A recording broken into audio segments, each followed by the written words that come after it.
Welcome back to the last part of Critical Moment. We are about to ask Kun Dean for his advice. Kun Dean, your advice for working with expat with other expat, or expat with the Thai, or Thai with the expat. Just advise the expat. Advice to expats. That's right. Well, I would say, you know, if you want to work in Asia, for example, I think you really need to get to know the culture and live here, if you can, and you know, and if you want to get an MBA, go to Sasin Business School and get an MBA. Then you will be enculturized. Well, sure. I actually have talked to our students, some of our expat students, and some from Europe and America, and they talk about the differences that they see working with their students on class projects, and they talk about how it's such a different from what they've been used to back home, and they're really getting a sense of a lot stronger sense of teamwork here than they would at their, you know, back home. And I think that's because of the Thai culture, isn't it? I think so, yeah. I think, and it's not just Thailand, but other Asian countries as well. There is a much stronger sense of teamwork, and in some ways, people are less competitive with each other, right? Which can be a very good thing, and I think working together is one of the keys to doing well here. But it doesn't take too much time to work together. Sometimes working alone takes a shorter time, isn't it? Absolutely. There are good and bad sides to that, and I think you need to create a balance between the kind of a Western mentality and an Asian mentality and working together. And I think it just comes from experience, and it comes from getting to know the people that you work with, and I think that applies to everybody, not just for advice for expats working with Thais, but advice for Thais working with expats, because their perceptions and their perspectives will be different, and they need to know each other and get to know each other before they can work well together. So both has to know the culture of each other, whether you are the expat or the Thai. Sure. And the best way is to mingle, to hang out with each other in order to know each other better.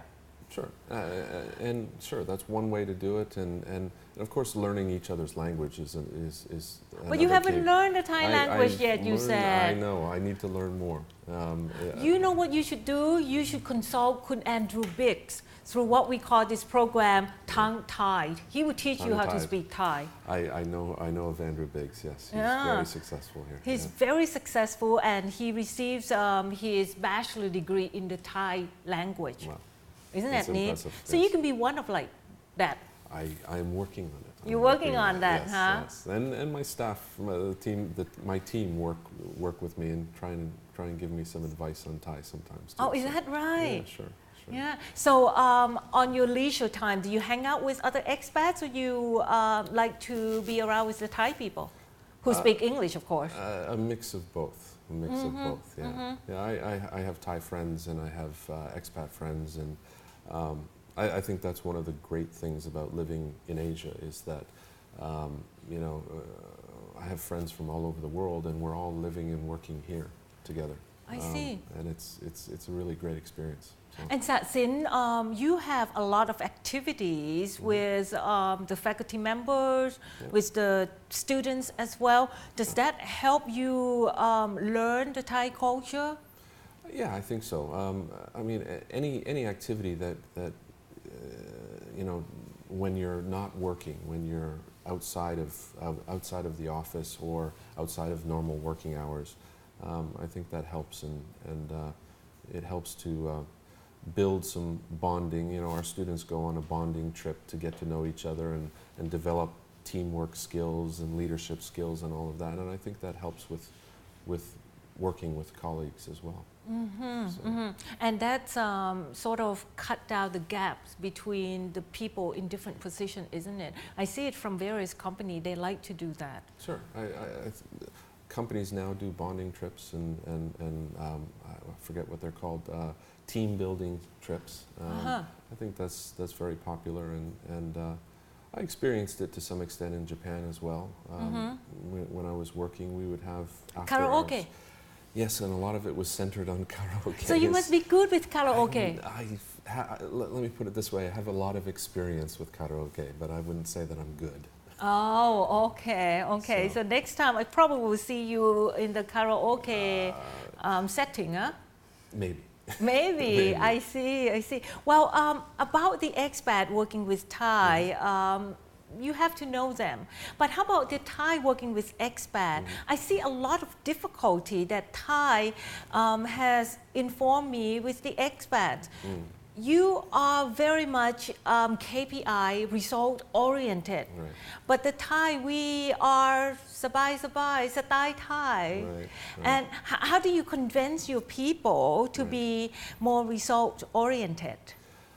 Well, I think, again, it's about communicating with them and making them realize, or helping them to realize, I guess is a better term, that, you know, we have to meet our goals, and what we're doing is we have goals and we have a schedule of goals that we want to meet, and I think it's a matter of talking to them and helping them to understand what it is we want to achieve. And it's not just, you know, coming to work and doing this and okay, I'll do it tomorrow.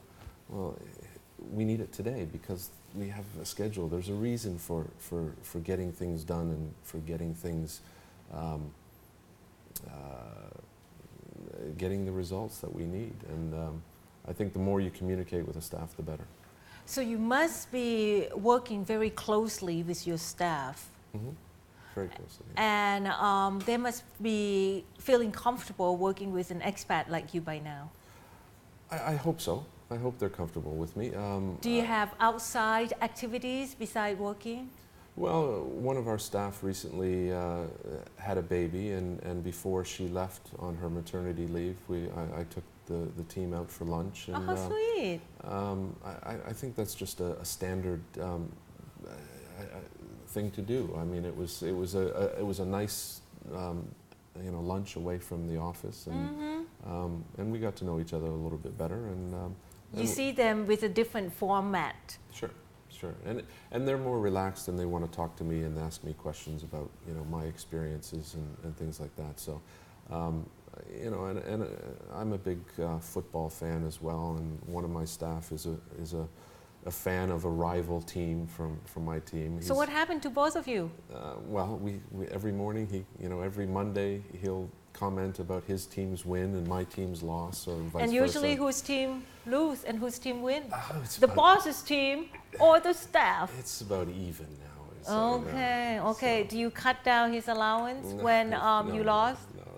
We just, it's good banter, and it's again, it's just a matter of getting to know each other, and I guess you could say football is kind of a universal language, right? I mean, yes, it is, huh? Everybody, I get into taxis sometimes that have, you know, Arsenal or Manchester United or whatever in the taxi, and you get excited. I get excited for Arsenal, of course, but you're the Arsenal fan. I'm an Arsenal fan, but you know, I can almost communicate with the taxi driver, even though I don't speak. My Thai is not very good. Just through football, it's amazing. So it's. Does Satsin has some kind of football team like Satsin Arsenal?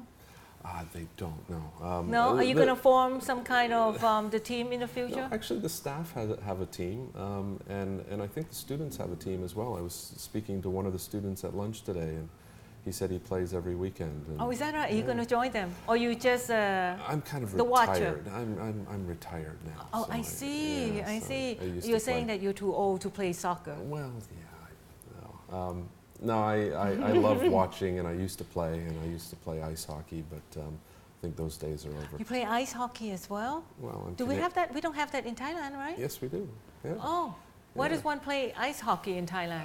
There's actually a league that plays here in Thailand, and they play out at I think it's at the Esplanade, the new Esplanade shopping center. I see. Yeah. Okay. So you use sport to link with the Thai staff and link with the students, because you're not just working with the staff under you, you're working with other units as well as a PR person, Sure. as well your target audience, the students, and perhaps I think the upcoming students who we call prospects, right? Right. Sure.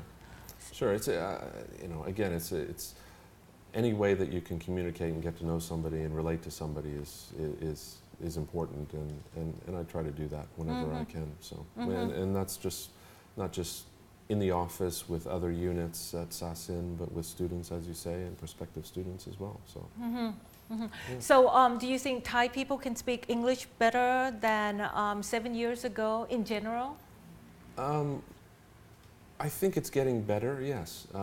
I think there's an effort being made at the government level to improve English in Thailand, and you know, I see the English schools that are out there, and Sasin, of course, has our own English school. We have the Sasin Business English Unit, and now this is for our current students? no, this is for anybody. It's not just for it's not specifically for MBA students. It's for, you know, our MBA students are already fairly fluent in English. That's right, because they have to take GMAT, and they have to get good score for that as well, right? And all of their courses are in English. So Let's see. no, our Sasin Business English unit is for the general public. Anybody who wants to learn business English can come to Sasin, and it's specifically focused on people that need to work in a multicultural environment. So, So as you say that AEC is opening in 2015, English teaching would be a very good resource for both the school as well as for the prospects or the students, isn't it? Sure. Yeah, absolutely. For people that want to do business in the AEC, their English level, their English skills will have to be quite good. And so, you know, there's 2.5 years until 2015, so it's a good opportunity to, if you brush up your English skills or gain new skills in English. So That's right. And it can only happen if you speak English. That's right.